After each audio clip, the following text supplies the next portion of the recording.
there. This part is all smashed up. This also looks pretty full.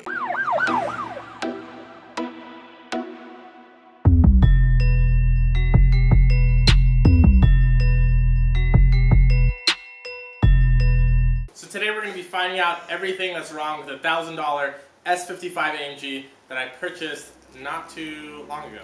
But of course we got my RB20 powered S13 over here, which I did manage to get running, and the voltage is all stabilized, 14.1 volts now.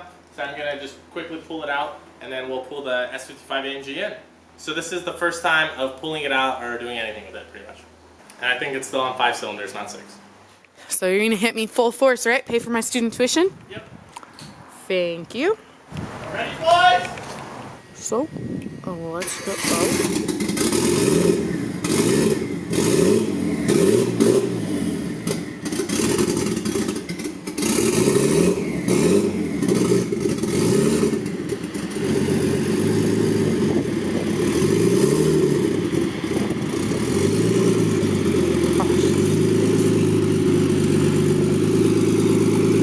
This way?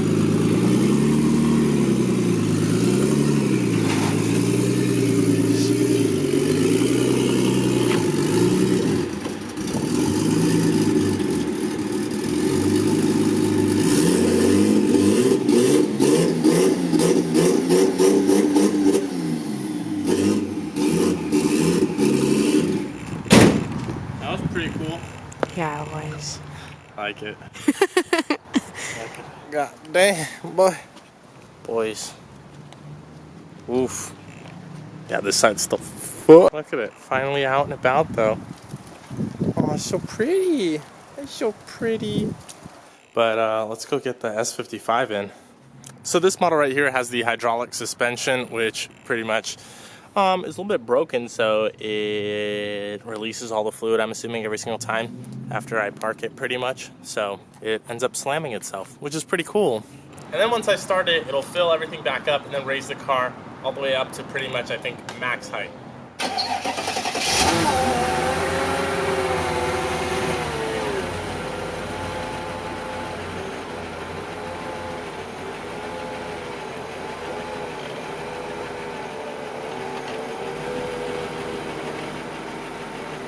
I've never seen it actually raise itself up from the outside of the car, so I'm going to be looking at this footage too to see just exactly how it looks.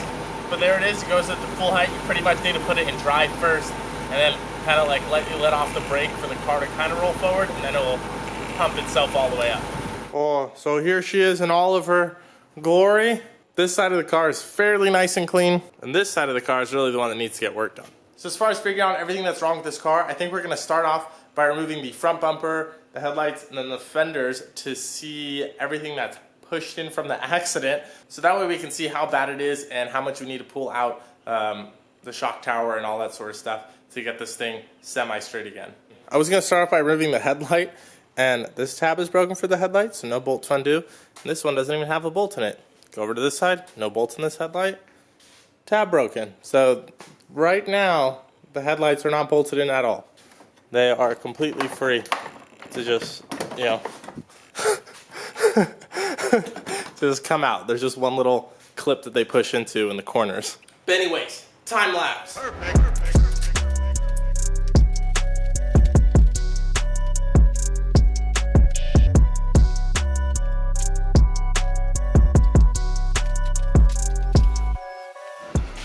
This headlight wasn't even plugged in. True drifter fashion, there's one zip tie there and 2 zip ties here holding the bumper on. Oh, and I think maybe 2 more bolts.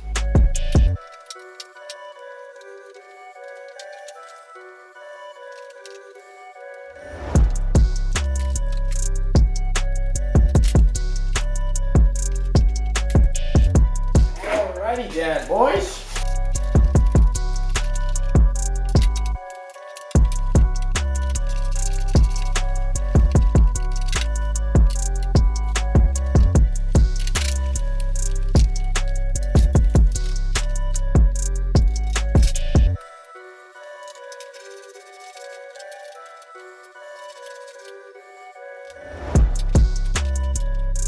Ta-da! Alright, so this is the the damage that we're looking at over here. So I can tell that this is definitely kinked up because it should not be this smashed.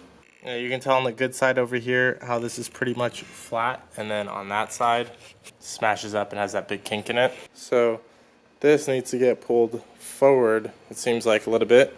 And this whole front corner where the headlight is right here, so right behind there, this part is all smashed up.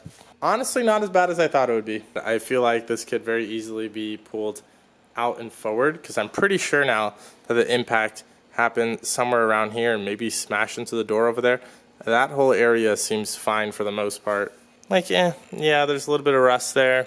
And this area is a little bit smashed in, but it doesn't seem like anything crazy. Yeah, you can definitely tell this is pushed back, because this is supposed to be bolted up over there. Like this side. Clearly, this does not match up. So we're not looking too bad so far. Definitely gonna get that pulled. I'm gonna take some pictures and send it off to a guy that pulls cars straight, so I can see what he says about it and possibly how much it's gonna be. But it's honestly not nearly as bad as I thought it would be. I got the wheel off now. There definitely seems to be some rubbing over there, some rubbing over there. Not too worried about it. I'm gonna get new control arms for when I do the coilover conversion. You need the aromatic control arms, and this is the ABC. So basically, there were the cars that came with the hydraulic suspension setup, which is the ABC, which is active body control suspension setup on the S-Class. Then there's also ones that came with the aromatic, which is air suspension. So this one is the hydraulic one. I'm going to be converting it to coilovers, at least that's the plan. So in order to do that, I need to go and get the air suspension lower control arms. And so I'm not really worried about the lower control arms because the bushings are shot in them as well. So I'm going to get new control arms for the aromatic because those work with the coilovers. So you can see the bushings are pretty messed up right there and split open too, which is weird. This also looks pretty fucked. But than that, the subframe up here looks like cast aluminum.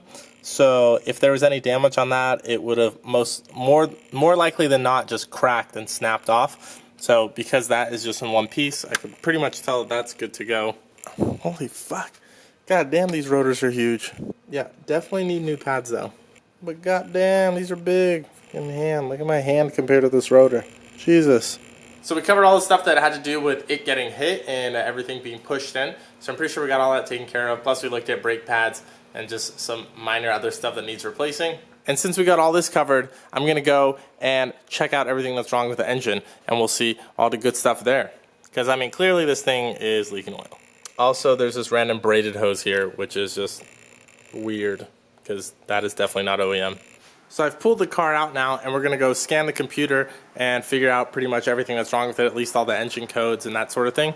But now this company right here was kind enough to send me this unit and ask me to try it out and see if I liked it, and then if I did, let you guys know how it was and show you guys a link to it. So if you want, there's gonna be a link in the description right now, so go check this out on Amazon, and I'm gonna go ahead and try it out on this car and see just exactly how good it is, which this one is supposed to be fairly good.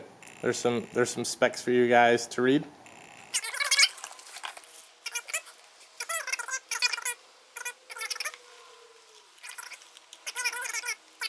I got this thing updated.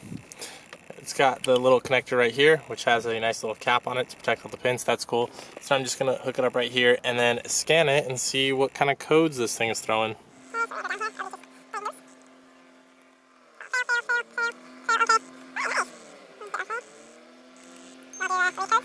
So there's 6 codes on here. This one P0400, generic exhaust gas recirculation flow, crankshaft position sensor, A circuit. All right, third one, throttle position sensor. Okay, throttle position sensor. Fuel trim bank 2. Fuel trim bank 1. So I have to look these two up. But basically, it's got 6 codes on here, which one is basically for TPS, and the other ones are for crank position sensor, and then I got to look up this one for the EGR flow. But we're going to go back over here. I'm going to do one of these boys. It's called a race codes. Has been cleared. Perfect. Okay, perfect. Well, that's a really nice unit. There we go. No more check engine light now. So that's pretty cool. So I just went on the computer really quick and looked up a lot of those codes to see what people do about fixing them, and this is what I came up with. So for the code about EGR, a lot of times it's just a vacuum line that's running to the EGR is cracked or broken off, so just replace that vacuum line. A lot of times it fixes that, so that's what I'm banking it on. Another one was crank position sensor. Just replace the crank position sensor. That's about $25. There's 2 codes there for basically TPS, and a lot of people have come to the conclusion that sometimes that code will be thrown from bad motor and trans mounts. And I know for a fact that this thing has bad motor and trans mounts, so I'm going to go ahead and replace those and see if that fixes that issue. So that's about $130 for new motor and trans mount. Then the last one, those 2 codes were basically for the map sensor. So just replace the map sensor and those will go away, and the map sensor is $30. So that wraps up all the codes that the car was throwing, so hopefully that fixes all of that. And of course that leaky oil filter housing, that's about $15 for the gaskets for that set. The lower control arms, $76 for the front pairs to get new lower control arms. Brake pads are going to look like they're about coming in at $100 for the whole set, front and rear, just depending on what manufacturer and stuff like that. Might be a little bit more, might be a little bit less. Of course, fixing the headlights, I'm probably just going to leave the headlights for now, possibly replace them later, and then just pulling the car straight. The door locks don't work, the massage sheets don't work, and that has to do with the air system in the car. But door locks and massage sheets aren't really my biggest concern right now. I really want to get the engine running right and then move on from there and then go finish up little interior stuff like that. So, overall, just looking at everything, I think we're doing pretty good. Obviously, I still need to pull this one out and see how much that's going to be. And then, oh yeah, also the window on this side doesn't roll down all the way, and I'm pretty sure it's because the door is smashed in. So most likely going to get a door from the junkyard and just swap out the door completely. So I think in total, including the brake pads, lower control arms, all that sort of stuff, it's coming at about $350 worth of stuff to fix on here, and then it's going to be in pretty tip-top shape. And then, of course, I'm going to fix the suspension issue with getting coilovers. That's like a whole separate thing anyways. Overall, I'm pretty stoked. If you guys have experience with these cars or anything like that, and you think I'm like missing over something, then let me know. And, I'll go ahead and take it into consideration and possibly replace it or fix it or whatever you guys say. But other than that, follow me on Instagram, offbeat_garage. Check out the store, offbeatgarage.com. Subscribe if you're not subscribed. And if you are subscribed, make sure to have notifications on. Pretty sure that covers everything now.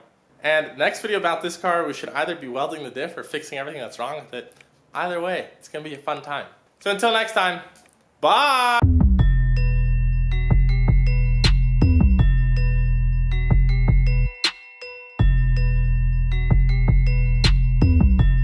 Alright, I got the car pulled out now. God damn it.